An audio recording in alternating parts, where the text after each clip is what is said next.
जय हिंद फ्रेंड्स। आज के सेशन में हम लोग तुलसीदास जी द्वारा लिखी जो पद है 12th क्लास की हिंदी के, उसके सारे सब्जेक्टिव प्रश्न को देखने वाले हैं। एकदम बेहतरीन लैंग्वेज, एकदम इजी जो भाषा होगा ना, आपके प्रकृत भाषा, आपके लगेगा कि हमारा देहाती भाषा हो, और देहाती भाषा में हम लोग ये सारे प्रश्न को याद करने वाले हैं। तो आइए बिना देर किए बढ़ते हैं और क्वेश्चंस देखते हैं। हमारा पहला क्वेश्चन क्या हो रहा है, तो देखिए पहला क्वेश्चन कितना बढ़िया यहाँ पे यह है कि कबहुक अम्ब अवसर पाई, कबहुक अम्ब अवसर पाई, मेरियो छायबी कछु करुण कथा चलाई। यानी जो प्रभु श्री राम से तुलसीदास जी कहते हैं और माता सीता को संबोधित करते हुए कि हे माँ मेरे बारे में प्रभु श्री राम को बताना, तो वही बात है कि यह अम्ब जो संबोधन है यह सीता माता के लिए, किन के लिए? सीता माँ के लिए है। और माता सीता जो है उन्हीं के लिए अम्ब संबोधन रखा गया है। और इसमें क्या बताते हैं कि यहाँ पे अम्ब संबोधन किसके लिए है, इस संबोधन का मर्म स्पष्ट करें। एकदम बहुत इजी भाषा में इसका आंसर लिखा गया है। आप जो 12th क्लास के बच्चे हैं, आपके लघुत्तरीय प्रश्न का आंसर जो है समझिए 40 से 50 शब्द में। अब 10th में थे तो 30 से 40 शब्द कहा जाता था, लेकिन 12th क्लास में अगर आप आए और वहां पे अगर सब्जेक्टिव प्रश्न लिखना है 2 नंबर का, तो 40 से 50 शब्द में आपको लिखना होता है। तो आपका काम बनता है कि आप इसको ध्यान से, थोड़ा लंबा होगा, ज्यादा लंबा भी नहीं है। चलिए आइए देखते हैं हमारा प्रश्न क्या हो रहा है कि यह अम्ब संबोधन माता सीता के लिए। क्लियर हो गया? जो यहाँ कबहुक अम्ब अवसर पाई अम्ब संबोधन माता सीता के लिए है। तुलसीदास जी सीता को मां कहकर संबोधित करते हैं, मां कहते हैं। तुलसीदास जी श्री राम को अपने हृदय में बसाना चाहते हैं और जानते हैं कि मां का हृदय अत्यंत दयालु और ममता से भरा होता है। इसलिए वे माता सीता को आग्रह करते हैं कि वह श्री राम को उनकी याद दिलाए। समझ में आया ना? अब इसको हम समझते हैं कि क्या लिखा गया है। यानी कबहुक अम्ब अवसर पाई में अम्ब संबोधन माता सीता के लिए है। यह प्रभु श्री राम जी को अपने हृदय में बसाना चाहते हैं तुलसीदास जी, और माता सीता से कहते हैं कि हे माँ तुम तो उनकी अर्धांगिनी हो और इतने सही ढंग से मेरे बातों को तुम ही पहुंचा सकते हो, तो उनको मेरी याद दिलाओ, प्रभु श्री राम को बहुत दयालु है। चलिए अगला प्रश्न देखते हैं। अगला क्वेश्चन है कि प्रथम पद में तुलसी अपना परिचय किस रूप में देते हैं? प्रथम पद में तुलसी अपना परिचय दासी के दास के रूप में देते हैं और बताते हैं सब अंगों से हीन है और दासी के दास है, यानी माता सीता उनकी दास है और दासी के भी दास है। तो आंसर देखेंगे इसका क्या है कि प्रथम पद में तुलसी अपना परिचय देते हुए कहते हैं कि वे श्री राम के दासी के दास हैं। क्या है? श्री राम के दासी के दास हैं। वे दीनहीन दशा में है ना? उनके शरीर के अंग भी अब ठीक ढंग से काम नहीं करते हैं। वे बहुत दुबले और मैले कुचले रहते हैं तथा पापों से लिपटे रहते हैं। वे हमेशा प्रभु श्री राम के नाम को याद करके अपना उदर पूर्ति करते, अपना पेट भरते हैं, है ना? तो ये बताते हैं कि प्रथम पद में अपना परिचय दासी के दास के रूप में देते हैं और कहते हैं कि सब अंगहीन, मैं सभी अंगों से हीन हूं, मेरे अब सब अंग ठीक से काम नहीं करते हैं, मैं हमेशा पापों से घिरा रहता हूं, है ना?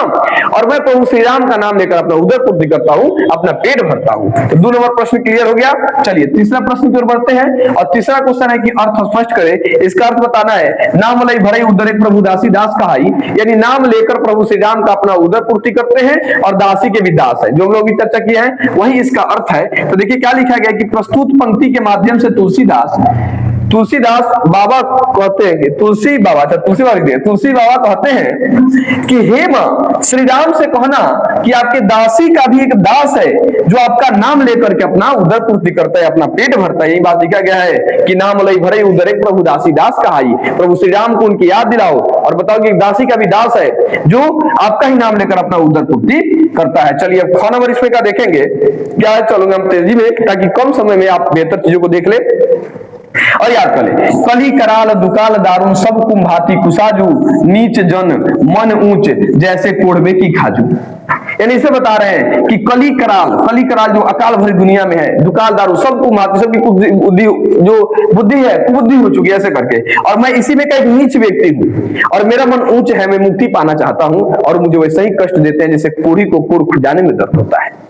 तो चलिए इसका आंसर देखते हैं कि तुलसीदास जी कहते हैं कि इस भीषण अकाल और कठिन समय में मैं एक नीच व्यक्ति हूं, लेकिन मेरी इच्छा बहुत ऊंची है। मैं नीच व्यक्ति हूं, मेरा मन ऊंचा है, मैं मुक्ति पाना चाहता हूं। वो इच्छा बड़ी क्या है कि मैं मुक्ति पाना चाहता हूं इस भीषण अकाल भरी दुनिया में, और यह मुझे वैसा ही कष्ट दे रही है जैसे कोढ़ी को कोढ़ को, अपना कोढ़ खुजाने में दर्द होता है ना, कि मैं एक नीच व्यक्ति हूं, मेरा मन ऊंच है और मुझे सही कष्ट दे रहे, सही दुख दे रहे हैं, जैसे कोढ़ी को अपना कोढ़ खुजाने में दर्द होता है। चलिए अगला प्रश्न देखते हैं। अगला क्वेश्चन आपके इसमें का नंबर देख लीजिए कि पेट भरी तुलसी जब वही भक्ति सुधा सुनाजू, यानी प्रभु श्री राम से कहते हैं कि हे प्रभु अपना भक्ति मुझे ऐसे प्रदान कर दीजिए, मैं जौनों का भूखा भिखारी हूं, आपकी भक्ति का, आपकी भक्ति की भूख है मुझे, और मुझे अपनी भक्ति ऐसी प्रदान कर दीजिए ताकि मेरा मन कहीं ना भटके और मुझे मुक्ति मिले, ऐसे करके बातें करते हैं। तो जल्दी क्या है, तुलसीदास जी प्रभु श्री राम से कहते हैं कि हे प्रभु मुझे अपनी भक्ति का इतना सुख प्रदान कर दीजिए ताकि मेरा मन कहीं इधर उधर न भटके, यही बता दें कि मेरा मन इधर उधर न भटके, अपनी भक्ति ऐसे प्रदान कर दीजिए। चलिए नेक्स्ट प्रश्न देखते हैं। अब 4 नंबर क्वेश्चन देखेंगे, 3 का 2 नंबर था।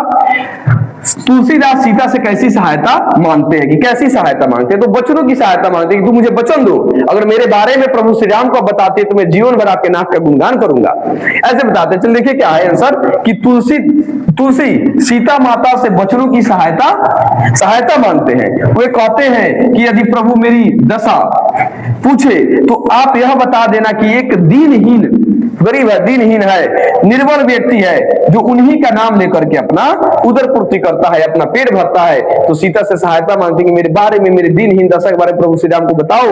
और ये माता से इसलिए कहते हैं कि माता इनके बातों को सही ढंग से उनके सामने रख देगी, जितना सही ढंग से यह नहीं रख सकते हैं। चलिए अगला प्रश्न देखेंगे। अब क्वेश्चन देखिए 5 नंबर क्वेश्चन आपके सामने क्या है बुक का, कि तुलसी सीधे राम से न कह के माता सीता से क्यों कहलवाना चाहती है। यही बात है कि सीधे राम से स्वयं नहीं कह रहे, माता सीता से कहलवा रहे। यही बात है कि माँ जो है वह इनके बातों को बहुत सही ढंग से, उनकी अर्धांगिनी है, जितना बढ़िया से वो प्रभु श्री राम को जानती है दूसरा कोई नहीं जानता होगा, इसलिए आग्रह करते हैं माता सीता से। तो देखिए क्या है, तुलसी सीता माँ से इसलिए कहलवाना चाहते हैं, यही बात लिखेंगे कि तुलसी सीता न करके माता से कहलवाना चाहते हैं क्योंकि सीता जी श्री राम की अर्धांगिनी है कि नहीं, और वे उनसे खुलकर बात कर सकती है कि नहीं, बाकी कोई खुल के बात थोड़ा करेगा, जितनी अर्धांगिनी पत्नी बात कर सकती है, वे तुलसी जी की बात को श्री राम तक अच्छे से पहुंचा सकती है। तुलसी को स्वयं श्री राम से बात करने में संकोच हो रहा है कि इतना बढ़िया से हम बातों को नहीं बता सकते, जितना बढ़िया से, जितने प्यार से माता सीता जो है वो इनके बातों को रख देगी प्रभु श्री राम के सामने, इसलिए माता सीता से कहते हैं, स्वयं नहीं कहते होंगे। चलिए अगला प्रश्न देखेंगे 6 नंबर क्वेश्चन, जो क्या है कि राम के सुनते ही तुलसी की बिगड़ी बात बन जाएगी। तुलसी के इस भरोसे का क्या कारण है, तुलसी का जो अंदर भरोसा है, इस भरोसे का क्या कारण है, इसको बताना है। तो देखेंगे इस भरोसे का कारण उनकी श्री राम के प्रति अटूट श्रद्धा और विश्वास है।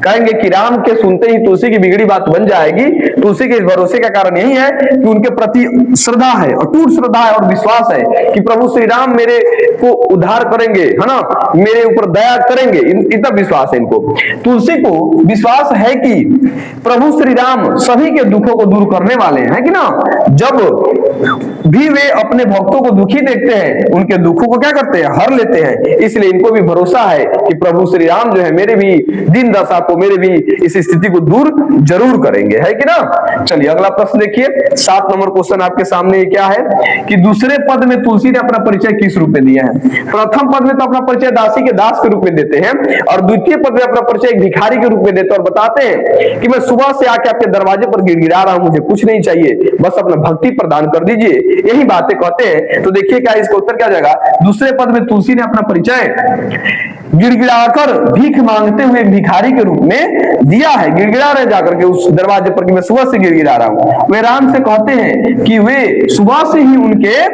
द्वार पर बैठकर उनकी भक्ति की भीख मांग रहे हैं। तो हे प्रभु आइए और मुझे बस अपनी भक्ति प्रदान कर दीजिए ताकि मेरा मन इधर उधर न भटके, है ना। चलिए अगला क्वेश्चन देखिए, अगला क्वेश्चन 8 नंबर आपके सामने क्या है कि दोनों पदों में किस रस की व्यंजना हुई है। तुलसीदास का जो दोनों पद है, ये दोनों पदों में भक्ति रस की व्यंजना हुई है, यानी प्रभु श्री राम की भक्ति की गई है। तो नॉर्मल बात है, इसमें भक्ति रस की व्यंजना हुई है, वही बात लिखा गया है कि तुलसीदास के दोनों पदों में भक्ति रस की व्यंजना हुई है। एकदम इजी है, समझ में आ गया। चलिए अगला क्वेश्चन देखिए 9 नंबर क्वेश्चन आपके सामने क्या है कि तुलसी के हृदय में किस बात का डर है, चाहे किसका डर है, तुलसी के मन में किस चीज का डर लग रहा है। तो तुलसी के मन में इस बात का डर लग रहा है कि अगर वो माता सीता कहीं प्रभु श्री राम से मेरे बारे में नहीं बताई तो मेरा इस संसारिक मोहमाया में उलझ जाएंगे हम, मुझे मुक्ति नहीं मिल पाएगी। तो इस बात का डर भी लग रहा है तुलसीदास जी को। तो ये बात लिखा गया है कि तुलसी के हृदय में यह डर है कि यदि माता सीता ने उनके बारे में श्री राम से चर्चा नहीं की तो वे इस भवसागर को कैसे मुक्त करेंगे, चाहे कैसे मुक्ति प्राप्त करेंगे। वे पुनर्जन्म नहीं चाहते बल्कि वे मोक्ष चाहते हैं, चाहते हैं मुझे इस संसारिक मोह से मुक्ति मिल जाए। भाई संसारिक मोह में जन्म मरण से दूर चाहते हैं, तो इनको डर भी लग रहा है कि पता ना माता सीता प्रभु श्री राम से मेरे बारे में बताएगी कि नहीं। चलिए अगला प्रश्न देखेंगे। 10 नंबर क्वेश्चन आपके सामने है कि राम स्वभाव से कैसे हैं, पठित पदों के आधार पर बताएं। कि इसमें प्रभु श्री राम के स्वभाव के बारे में बताना है कि तुलसीदास जी प्रभु श्री राम के स्वभाव के बारे में क्या बताते हैं और क्या चर्चा करते हैं। देखेंगे उत्तर क्या है कि राम स्वभाव से करुणामय है, करुणा की धारा है, करुणा है। वे अपने भक्तों पर हमेशा कृपा दृष्टि बनाए रखते हैं। वे दया, सुख और गुणों से युक्त परम ज्ञानी व्यक्ति हैं। तो प्रभु श्री राम जी की यहाँ पे क्या की है, थोड़ी सी बखान की गई है, प्रभु श्री राम के स्वभाव के बारे में चर्चा की गई है 10 नंबर प्रश्न में। चलिए अगला प्रश्न देखेंगे। 11 नंबर क्वेश्चन आपके सामने क्या है, इसको समझिए। तुलसी को किस वस्तु की भूख है, यही बात है, तुलसी को किस चीज की भूख है। तो तुलसीदास को प्रभु श्री राम की भक्ति की भूख है कि हे प्रभु श्री राम अपनी भक्ति इतना बढ़िया से प्रदान कर दीजिए ताकि मेरा मन न भटके। तो ये बात है, तुलसी को प्रभु श्री राम की भक्ति की क्या है, भूख है। वे प्रभु से अपनी भक्ति का अमृत प्रदान करने का आग्रह करते हैं कि एक निवाला, एक भक्ति का निवाला प्रदान कर दीजिए, मेरा जीवन धन्य हो जाएगा। चलिए अगला क्वेश्चन देखिए। और 12 नंबर प्रश्न आपके सामने क्या है कि पठित पदों के आधार पर तुलसी की भक्ति भावना का परिचय दीजिए। यानी पठित पाठ के आधार पर तुलसीदास के भक्ति भावना को बताना है कि प्रभु श्री राम से कैसे भक्ति करते हैं, कैसे प्रेम करते हैं, इसके बारे में। चलिए उत्तर देखेंगे कि तुलसी की भक्ति भावना दासीय भाव की है, मतलब दासी के भाव की है। वे स्वयं को राम का दास और भिखारी मानते हैं कि हम प्रभु श्री राम के दास है, भिखारी है, भक्ति चाहिए मुझे। उनकी भक्ति में पूर्ण समर्पण और अटूट विश्वास झलकता है। प्रभु श्री राम के प्रति उनके मन में भगवान के प्रति अटूट विश्वास, अटूट भक्ति झलक देखने को मिलती है। चलिए अगला प्रश्न देखेंगे। 13 नंबर क्वेश्चन आपके सामने क्या है, रटत रिहा अरि और न, यह अरि का अर्थ क्या है, अरि और का अर्थ क्या है, अरि का भी और का अर्थ बताने की क्या है। तो देखिए लिखा गया है, यह अरि का अर्थ है हट, यानी जिद, जिद से है कि मुझे जिद है, जिद करना है। और देखेंगे और का अर्थ है, और का अर्थ है कुछ और या अन्य से है ना, कि मुझे कुछ और चाहिए, तो नहीं चाहिए कुछ और बता दे, कुछ और नहीं चाहिए, मुझे सिर्फ आपकी भक्ति चाहिए, मुझे अपना भक्ति प्रदान करके भरपूर, ताकि मेरा मन इधर उधर कहीं नहीं भटके। चलिए 14 नंबर प्रश्न देखेंगे। इसमें कुल 15 प्रश्न है ना। तो सेकंड लास्ट पर देखेंगे, दूसरे पद में तुलसी की दीनता और दरिद्रता का प्रयोग किस रूप में किया गया है, इनके दीन दशा के बारे में कैसे प्रयोग किया गया है, इसके बारे में लिख रहा है। उत्तर इसका देखेंगे कि क्या होगा। तुलसी ने इन शब्दों का प्रयोग यह बताने के लिए किया है कि वे केवल भगवान राम की कृपा के ही प्यासे हैं, है ना, वो प्रभु श्री राम की भक्ति के प्यासे हैं, उनको दूसरा कोई चीजें नहीं चाहिए। वे खुद को दुनिया के सामने अत्यंत तुच्छ और दरिद्र मानकर प्रभु की दया का एक टुकड़ा पाना चाहते हैं कि मैं तो दरिद्र व्यक्ति हूँ, दीनता है मेरे अंदर, दरिद्रता है, और इसी चीज को बताना चाहते हैं इस पाठ में।